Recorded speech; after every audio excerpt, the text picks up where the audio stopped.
What's happening, everybody? Welcome back to this program. Today we're going to go over the patch notes regarding EX Orochi Chris and EX Orochi Shermie. Before we get to that, guys, I do want to remind all of you that you do need to collect everything that you can from all of the events. The Aegis Challenge is going to reset, so do make sure that you come in here, try to get as many points as you can, try to get the rewards from here. I did myself on this account, was able to reach all the way to the end and get everything. However, my free-to-play account, I wasn't able to get the EX generic memory, which does kind of suck, but it is what it is. But hopefully in the next event, we will be able to, as we'll talk about here in a second. So when we bring up the forum, guys, you can see that we obviously have, new fighters and battle cards. We have new contents, and you can look at the time of the maintenance schedule. And also, we're also going to be getting some EX Fighter Summon tickets, volume 13 by 7, which is always nice, getting some AP. So that's definitely good. But let's talk about some of the sweetness of this update, which is this right here. So obviously we already checked out Shermie and Chris. Both those characters look absolutely insane. And you guys can see that Shermie is going to be a red attack and Chris is going to be a purple attack. So this is the attack update. So, I mean, hopefully both these characters will be some pretty insane damage dealers. You just never know. I mean, Lung was an attack type and she ended up being pretty much just a support. So we really don't know by looking at the typings of the characters what they're actually going to be for. I'm really hoping that both these characters are just all around awesome. Something like Mai and Kula, where they're really good supports, but still just insane damage dealers, would be pretty awesome to see. Man, they look fantastic. And then you see the specials, which was amazing, especially Chris's 3PG, the fact that he changed to Orochi. I just loved it. I just thought that was insane. And God almighty, Shermie just looking wonderful. The artwork, always amazing in the game. And then we got the retro card set, which I absolutely love. You see the evolution of Chris into Orochi. That is cool, man, right? And then we have Yashiro. Big T's, Netmarble, big T's, man. Hopefully we'll get Yashiro in the future. A lot of people are speculating that we might get him whenever we get EX Genets, and we are going to get EX Genets. It's going to happen sometime, maybe after the next collaboration. I don't really know. That would be a spicy time to do it because everybody would spend their rubies on the collaboration character, and then Netmarble would try to bait us into going for Genets because he is a fan favorite, and then maybe throw in Yashiro with him. But we will have to just wait and see what they actually do. Then you have the new card set, which looks pretty damn cool. Really cutesy, right? And then this cute little Athena card. That's pretty funny. I do like these, man. That's nice. They're really cute, right? And then the same old when it comes to the 3PGs and their effects as far as, attack and what so have you. And then we get down in the bottom, guys, where we get into the 3PGs, where Chris's 3PG increases active skill 2 damage by 50% for 10 seconds after using, which kind of indicates that he probably will be a damage dealer. That is an insane buff for that second skill. And then Shermie's 3PG increases own attack by 55% for 10 seconds after using. So again, that looks like, that's only going to be for herself. So judging from the 3PGs, and this has always been kind of an indication as far as where these characters might stand, as far as whether they're going to be sports or damage dealers, these two look like they will be damage dealers, which is just fine with me. That's actually really cool. Right? And then we scroll down here, guys, new set cards and so on. We don't really need to get into all this, right? The banner itself. And then we get down to the Aegis Challenge. Mecha Genets is back, and I know a lot of people are going to be really happy about that, including myself. It's going to have a 2-week period, guys, and we don't need to get into all this. We'll talk about all this whenever it shows up. Still going to have the groggy state and all that's going to still be in effect. You can see the fighters that are going to be available in this thing, guys. So, I mean, we have Chris and Shermie, of course. Jeanette's going to be in there. And then Shizuru, Pai, Jackie, Sarah, Kula, Lung, Iori, and Shanae and Kyo. Wow. So it's going to be pretty interesting to see if Iori's going to perform like he did before, or if any of these other characters are going to perform as an insane as we would like to hope to see. And then we have the Carnival, where we're going to be able to get some tokens here. We're going to be able to get, hopefully some rubies. You can see the generic memory has an 11,000 point threshold in order to get that thing. We have this little event right here.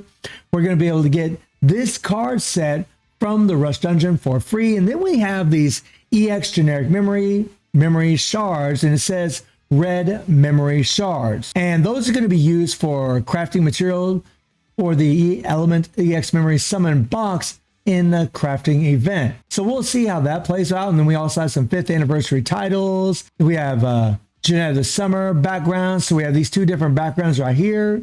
That's pretty cool. And then we have something new and different as far as the imprint stones. So we have a land and critical hit stone. We have lands an active skill, but then we have increased attack by a certain percentage for 10 seconds when an EX fighter lands a finishing skill. So, I mean, especially judging from Shermie and Chris's finisher skills, the fact that they give those buffs for both those characters, this is probably going to be pretty damn OP for them. We'll have to wait and see. And then the Moon and Star Shape Stones, critical damage and critical rate. And then a nice little quality of life change where the function to hide the SNS account link button is added. So that's nice, all right? And then we can change our lobby backgrounds, which is also really, really cool. I do like that. That's a nice little touch that they've done for the 5th anniversary. Pretty wild that it is the 5th anniversary. They're also removing Reviving Hell's Dungeon. So it is confirmed that contrary to what was originally planned, there are not enough fighters who meet the conditions after stage 50. So it's difficult to clear the dungeon for capsule collection. Therefore, we are planning to proceed with the reorganization and proceed with the termination of Reviving Hell's Dungeon.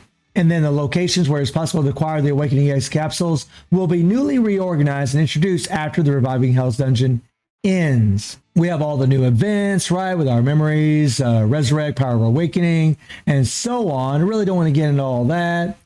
And then we have the Fighter Shop. Okay, nothing really major there. We have some 5th anniversary packages. We'll talk about all this later on, if they're actually worth purchasing or not. And it looks like for the 5th anniversary, they're going to provide, a little bit better deals than what they were before. You guys can see the price per rubies and how it's increased for these deals. So, okay. And then they're talking about all the issues that they have fixed. And then last but not least, we have this in-game event notice. And I think most of the players are going to be loving this because we're going to be getting a lot of rubies, my friends, or quite a few rubies. So as you guys can see, we have 3 different login bonuses where we're going to be getting 1,000 rubies for each login bonus. We're also going to be getting EX summon tickets. We're also going to be getting these items, which are going to be pretty damn amazing, as we'll talk about here later on. And we're going to be getting this QC option card for Athena. We have selectors for some cards right here, which is definitely nice. And we're going to take a look at the events. Here's the Mecha Genets challenge. And we have the carnival, which we already took a look at, right? And then we have another carnival where there is another EX memory in here. We have some more of these tokens, right? We have EX summon tickets also in here. And there's that option card right there. Well, again, hopefully that option card's got some pretty good stats on it. And the way that we acquire these things or acquire the points in this particular carnival is by playing in these game modes right here. So 5 points per piece, the special relay login bonus, Power of Orochi, challenge dungeon, event mission, right? And then of course I got some purchases in here. We're gonna see how free to play this is whenever this actually gets released. Hopefully everybody will be able to get to that EX generic memory. If not, that would kind of suck. But if you are able to get that EX generic memory from there, and you're able to get the one from the other carnival from the Ages challenge, that would be 2 generic memories that you'd actually be able to get from this update, which is pretty cool. Now, we already talked about this right here, right? We scroll down here, and then we have the Rush Dungeon. Beautiful, beautiful looking artwork. We have the card sets in here, right? And of course, you can farm for nuts in here as well. Then we have a nice little tower where we can only use Chris and Shermie, of course. We have the event codex. We have a little puzzle system here. And then we have this little event right here. And I just love these events because pretty much all the players can do pretty well in these things, right? You're going to be acquiring these tokens by doing all of our dailies, and you're going to be trying to get these babies here.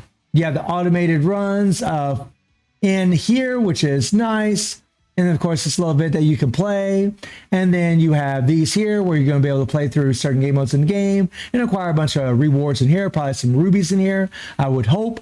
And then you look at where we can craft. They have another generic memory in this. So it looks like in this update, we're going to be able to get 3 EX generic memories. Now, I don't know how free to play it's going to be as far as, you know, all the both those carnivals or even this crafting event. But I got to say, guys, it looks pretty damn insane that they're throwing out 3 generic memories. That's actually pretty awesome that they're doing that. But we're going to have to wait and see just how free to play it actually is when the update actually shows up, so we can look at it in more detail. Of course, the KOF pass. So once again, there's no generic memory in here, which is always a, you know, a bummer. And then, you know, just a bunch of little packs and so on. So, I mean, I got to say, guys, like, the update looks pretty damn good. It looks pretty damn good. And if everybody can get all those generic memories, this is going to be one of the best updates, if not the best update we've ever had, because both those characters and Shermie and Chris look pretty damn amazing. And the fact that, well, hopefully